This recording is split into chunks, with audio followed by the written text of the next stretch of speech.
Hello, नमस्कार दोस्तों, आप सभी का एक नए वीडियो में बहुत बहुत स्वागत है। दोस्तों, आज के इस वीडियो में हम बात करने वाले हैं BLS international service limited company के बारे में। दोस्तों, एक ऐसी कंपनी है जिसमें पिछले 1 साल के टाइम पीरियड में बहुत कुछ देखने को मिला है। बहुत सारी पॉजिटिव न्यूज़ देखने को मिली है, बहुत सारी नेगेटिव न्यूज़ देखने को मिली है।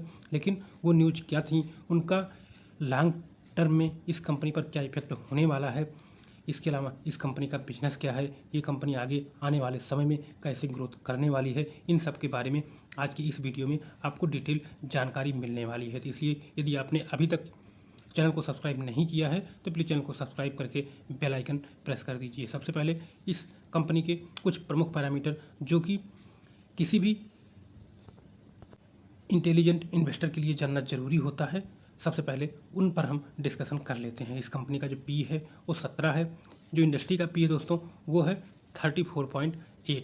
तो दोस्तों, यहाँ पर आप देख सकते हैं कि जो कंपनी का पी है वो बहुत ही कम देखने को मिल रहा है, यानी ये कंपनी अभी पी के हिसाब से अंडर वैल्यूड देखने को मिल रही है। ROC 33.6 है, ROE 34.3 है। ये दोनों पैरामीटर बहुत ही ज़्यादा अच्छे देखने को मिल रहे हैं।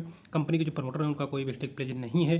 डेब्ट टू इक्विटी रेशियो की बात की जाए तो ये 0.19 देखने को मिल रहा है। इंटरेस्ट कवरेज रेशियो 29.2 है और पीजी रेशियो की बात की जाए तो ये है 0.26। तो दोस्तों, यहाँ पर अभी तक हमने जितने पैरामीटर की बात की है वो सभी के सभी बहुत ही ज़्यादा अच्छे देखने को मिल रहे हैं। तो दोस्तों, अब हम वीडियो में आगे बढ़ेंगे और जानेंगे कंपनी के बिजनेस के बारे में। दोस्तों, कंपनी क्या काम करती है? बीएलएस इंटरनेशनल सर्विस लिमिटेड एक टेक्नोलॉजी आधारित सर्विस प्रोवाइडर है जो मुख्य रूप से सरकारों और दूतावासों के लिए काम करती है। यह कंपनी लोगों के वीज़ा, पासपोर्ट, काउंसलर और नागरिक सेवाओं से जुड़ी प्रक्रियाओं को आसान बनाती है। प्रमुख बिजनेस सेगमेंट की बात की जाए तो वीज़ा एंड काउंसलर सर्विस जो इस कंपनी का कोर बिजनेस है। विदेशी देशों के लिए वीज़ा प्रोसेसिंग, दूतावासों के लिए आउटसोर्सिंग सेवाएं, जिसमें पासपोर्ट, OCI और अन्य सरकारी डॉक्यूमेंट वेरिफिकेशन करने का काम ये कंपनी करती है। यह कंपनी का सबसे बड़ा रेवेन्यू सोर्स। जो दूसरा है दोस्तों वो सिटीजन सर्विस, सरकारी सेवाएं जैसे birth and death certificate, driving licence, utility services कई राज्यों और देशों में ई गवर्नेंस प्रोजेक्ट पर भी ये कंपनी काम कर रही है। तीसरा है digital and e governance solution, online platform और IT system, appointment booking, document tracking, digital verification का काम भी ये कंपनी करती है। धीरे धीरे यह सेगमेंट तेज़ी से ग्रो हो रहा है, यानी आने वाले समय में ये कंपनी जो है इस सेक्टर में जो digital and e governance solution वाली सर्विसेज है, इस सेक्टर में कंपनी बहुत तेज़ी से आगे बढ़ रही है और सबसे ज़्यादा जो ग्रोथ होने का चांस है वो यहीं पर देखने को मिल रहा है। ग्लोबल प्रेजेंस की बात की जाए तो 60+ देशों में कंपनी अपना ऑपरेशन करती है। 100+ गवर्नमेंट क्लाइंट इस कंपनी के हैं। 30,000+ सर्विस कॉन्टैक्ट हैं अप्रॉक्सीमेट। ग्लोबल एक्सपेंशन कंपनी की बड़ी स्ट्रेंथ है। रेवेन्यू मॉडल कैसे काम करता है तो प्रति एप्लीकेशन सर्विस फी चार्ज करती है कंपनी, गवर्नमेंट से लॉन्ग टर्म कॉन्ट्रैक्ट हासिल करती है, वैल्यू एडेड सर्विस प्रोवाइड करती है, प्रीमियम लगेज सर्विस प्रोवाइड करती है, कोरियर की सर्विस प्रोवाइड करती है और जो SMS अलर्ट हमको मिलता है वो भी ये कंपनी प्रोवाइड करती है अलग अलग बिजनेस से रिलेटेड। ग्रोथ ड्राइव की बात की जाए, भविष्य की ग्रोथ ड्राइव तो वीज़ा आउटसोर्सिंग की डिमांड बढ़ना, डिजिटल गवर्नेंस का तेज़ी से एडाप्शन, नए देशों में एक्सपेंशन और टूरिज्म रिकवरी पोस्ट कोविड। तो दोस्तों, ग्रोथ ड्राइव जिनके बारे में अभी हमने आपको बताया, इन पे डिटेल डिस्कशन हम आगे वीडियो में करने वाले हैं। तो दोस्तों, आपको शायद समझ आ गया होगा कि ये कंपनी क्या बिजनेस करती है। दोस्तों, जो Q3 FY26 का रिजल्ट जारी किया गया था, उसके बाद कंपनी की तरफ से कॉन कॉल जारी किया गया था, उसमें मैनेजमेंट के द्वारा क्या क्या चीज़ें बताई गई हैं उनके बारे में अब हम आगे डिस्कशन कर लेते हैं। तो यहाँ पर जो बताया गया, Q3 FY26 में कंपनी ने बहुत मजबूत ग्रोथ दिखाई है। रेवेन्यू में ईयर बाय ईयर 43% की ग्रोथ देखने को मिली है और पैट यानी प्रॉफिट आफ्टर टैक्स में 33% की ग्रोथ ईयर बाय ईयर देखने को मिली है। मैनेजमेंट ने बताया कि growth volume plus new contract plus digital business से आया है। जो ये ग्रोथ आया है वो न्यू कॉन्ट्रैक्ट और डिजिटल बिजनेस से आया है। कंपनी ने 9 महीने में ही पिछले साल के बराबर रेवेन्यू अचीव कर लिया है। यानी पिछले साल जो कंपनी ने रेवेन्यू 1 साल में हासिल किया था वो 9 महीने में हासिल कर लिया है। यानी जितना अब अगले 3 महीने में कंपनी का रेवेन्यू आएगा वो पिछले साल से ज़्यादा होगा रेवेन्यू।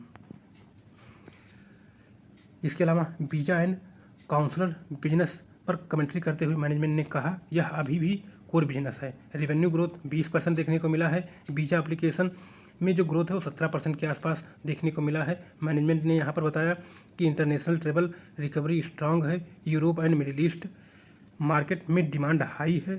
सेल्फ मैनेजमेंट मोड से मार्जिन इम्प्रूव हुआ है। इसके अलावा डिजिटल सर्विसेज जो सबसे बड़ा ग्रोथ ड्राइव है, यहाँ पर रेवेन्यू ग्रोथ 100% देखने को मिली है। मैनेजमेंट ने हाईलाइट किया है कि आदि फिडेलिस एक्वेशन से बूस्ट मिला है। बिजनेस कॉरेस्पॉन्डेंट नेटवर्क तेजी से एक्सपेंड हुआ है और loan distribution and fintech service तेजी से ग्रो हो रहा है। फ्यूचर फोकस की बात की जाए तो डिजिटल सेगमेंट को हाई मार्जिन बिजनेस बनाना है। ग्लोबल एक्सपेंशन स्ट्रेटजी की बात की जाए तो कॉन कॉल में मैनेजमेंट ने बताया है कि लगातार नए वीज़ा आउटसोर्सिंग कॉन्ट्रैक्ट मिल रहे हैं। कई देशों में ऑपरेशन एक्सपेंड हो रहे हैं। कंपनी अब ग्लोबल प्लेयर बन रही है। फोकस रीजन की बात की जाए तो कंपनी का जो फोकस आगे रहने वाला है वो है दोस्तों यूरोप, मिडिल ईस्ट और अफ्रीका। मार्जिन और प्रोफिटेबिलिटी की बात की जाए तो यहाँ पर ईबीटा ग्रोथ 25% देखने को मिला है, लेकिन मार्जिन में थोड़ा प्रेशर दिखा है। Year wise year slightly decline देखने को मिला है। रीजन क्या है इसके पीछे? Expansion cost, new contract, on boarding cost के कारण जो इसका ईबीटा मार्जिन है उसमें हल्का सा डिक्लाइन देखने को मिला है। लॉन्ग टर्म स्ट्रेटजी की बात की जाए तो ये company asset light plus high margin digital model है। Government outsourcing plus fintech combo है। दोस्तों वीडियो में अंत तक जरूर बने रहिएगा क्योंकि वीडियो के लास्ट में आपको ऐसी बातें जानने को मिलेगी जो कि पिछले 1 साल का पूरा हाईलाइट होगा। दोस्तों यदि इसके P&L की बात की जाए तो कंपनी का जो इनकम है वो हर साल अच्छी तरीके से बढ़ रहा है और अभी ये TTM में ऑल टाइम हाई के आसपास है। इसमें आप देख सकते हैं कि इस कंपनी का जो इनकम है वो लगातार हर साल बढ़ रहा है। यदि नेट प्रॉफिट की बात की जाए तो नेट प्रॉफिट में भी लगातार एक अच्छी ग्रोथ देखने को मिलेगी और TTM में अभी ये अपने ऑल टाइम हाई के आसपास है। Compound sales growth, compound profit growth, stock price, CAGR, return on equity, ये चारों के चारों पैरामीटर बहुत ही बिंदास देखने को मिल रहे हैं।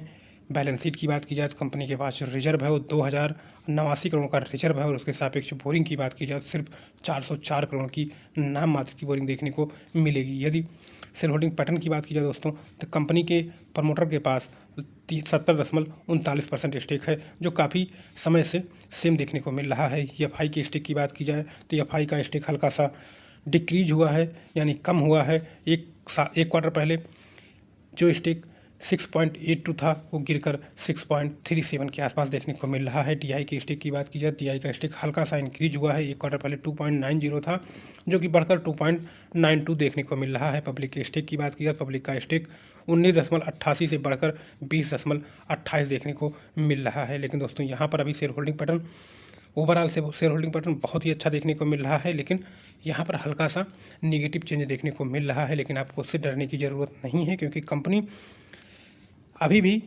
यहाँ पर जो बड़े इन्वेस्टर हैं उनके पास 80% के आसपास स्टेक देखने को मिल रहा है।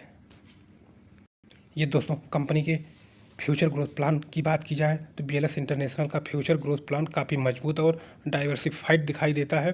कंपनी अब सिर्फ वीज़ा प्रोसेसिंग तक सीमित नहीं रहना चाहती बल्कि अपने बिजनेस को डिजिटल सर्विस और फिनटेक की ओर तेज़ी से बढ़ा रही है। सबसे बड़ा ग्रोथ ड्राइव आने वाले समय में डिजिटल एंड गवर्नेंस सेगमेंट होगा।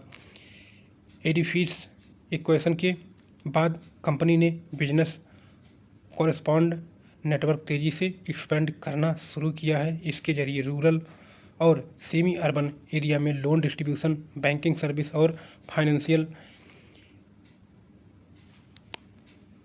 इंक्लूजन को बढ़ाया जा रहा है। यह सेगमेंट हाई मार्जिन और स्केलेबल है जिससे प्रॉफिटेबिलिटी में बड़ा सुधार आ सकता है। दूसरा महत्वपूर्ण ग्रोथ पिलर है ग्लोबल एक्सपेंशन। कंपनी लगातार नए देशों में वीज़ा आउटसोर्सिंग कॉन्ट्रैक्ट हासिल कर रही है, खासकर यूरोप, मिडिल ईस्ट और अफ्रीका में अपॉर्चुनिटी बढ़ रही है। जैसे जैसे इंटरनेशनल ट्रेवल बढ़ेगा, वीज़ा एप्लीकेशन वैल्यूम भी बढ़ेगा, जिससे स्टडी रेवेन्यू ग्रोथ मिलेगा। तीसरा फोकस एरिया है सिटीजन सर्विस और गवर्नमेंट प्रोजेक्ट। भारत और अन्य देशों में ई गवर्नेंस की डिमांड बढ़ रही है, जिससे लॉन्ग टर्म कॉन्ट्रैक्ट मिलने की संभावना है। यह बिजनेस स्टेबल है और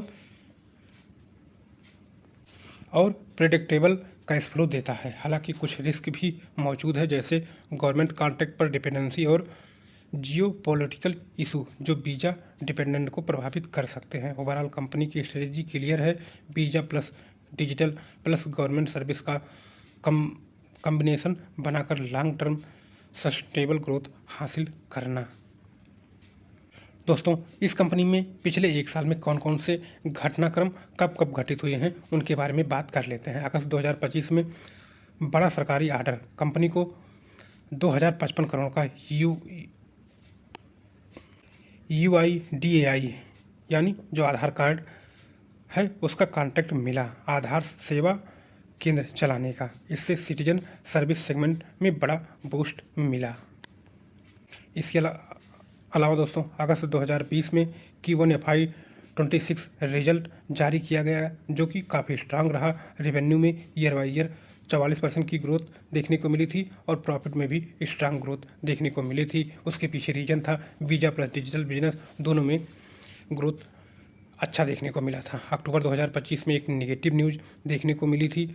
यहाँ पर मिनिस्ट्री ऑफ एक्सटर्नल अफेयर ने कंपनी पर 2 साल का टेंडर बैन लगा दिया था, यानी कंपनी को आगे आने वाले 2 साल में कोई भी टेंडर नहीं मिलने वाला है। ऐसा अक्टूबर 2025 में मिया यानी मिनिस्ट्री ऑफ एक्सटर्नल अफेयर के द्वारा बताया गया। नए गवर्नमेंट प्रोजेक्ट में भाग नहीं ले सकती, यह न्यूज़ शॉर्ट टर्म सेंटीमेंट के लिए काफ़ी निगेटिव रही थी। इसके अलावा नवंबर 2025 में Q2FY26 का रिजल्ट जारी किया गया, जहां पर कंपनी की इनकम में ईयर बाई ईयर 25% की ग्रोथ देखने को मिली। शेयर प्राइस में भी जंप देखा गया। स्ट्रांग फाइनेंशियल मूवमेंट जारी था उस समय पर। दिसंबर 2025 में लीगल रिलीफ मिला, पॉजिटिव न्यूज़ देखने को मिली। दिल्ली हाई कोर्ट ने इमीडिएट फुल बैन पर रोक लगा दिया, जिससे कंपनी को शॉर्ट टर्म में एक रिलीफ देखने को मिला। लेकिन अभी ये केस चल रहा है और अभी यहाँ पर उसके जो दिल्ली हाई कोर्ट है उसके फाइनल डिसीजन का वेट किया जा रहा है कि वो फाइनल डिसीजन क्या आता है, या कंपनी पर बैन जारी रहेगा या बैन हट जाएगा।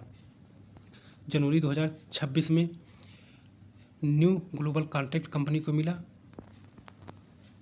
साइप्रस एम्बेसी ने BLS को वीज़ा आउटसोर्सिंग पार्टनर बनाया, जिससे ऑपरेशन कई देशों में शुरू किया गया और ग्लोबल एक्सपेंशन कंपनी की तरफ से जो टारगेट किया गया था ग्लोबल एक्सपेंशन का, उस पर काम जारी है। फरवरी 2025 में AI इनोवेशन लॉन्च किया गया। कंपनी ने AI वॉइस बूट लॉन्च किया। 24/7 वीज़ा सपोर्ट सिस्टम ऑपरेटिव किया गया। कस्टमर एक्सपीरियंस और ऑटोमेशन बेहतर किया गया कंपनी द्वारा फरवरी 2026 में, जो कि कंपनी के लिए आगे आने वाले समय में एक बहुत बड़ा रेवेन्यू में सपोर्ट देने वाला है ये AI इनोवेशन।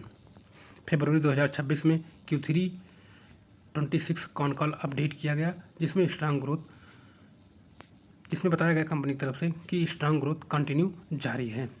फरवरी और मार्च 2026 में स्टॉक वॉलेटिलिटी देखने को मिली, शेयर प्राइस में गिरावट और वॉलेटिलिटी देखने को मिली। एक्सचेंज ने क्लेरिफिकेशन की भी मांग की है और इस मैनेजमेंट के द्वारा इस पर अपना जो जवाब है वो दे दिया गया है। तो दोस्तों, आपको शायद इस कंपनी से रिलेटेड जितनी भी चीज़ें जानना ज़रूरी था वो आपको शायद जानने को मिल गई हैं। तो दोस्तों, यदि वीडियो आपको इन्फॉर्मेटिव लगा हो तो वीडियो को एक बार लाइक ज़रूर कर दीजिएगा। आप मिलते हैं दोस्तों किसी नेक्स्ट वीडियो में, तब तक के लिए बाय बाय दोस्तों।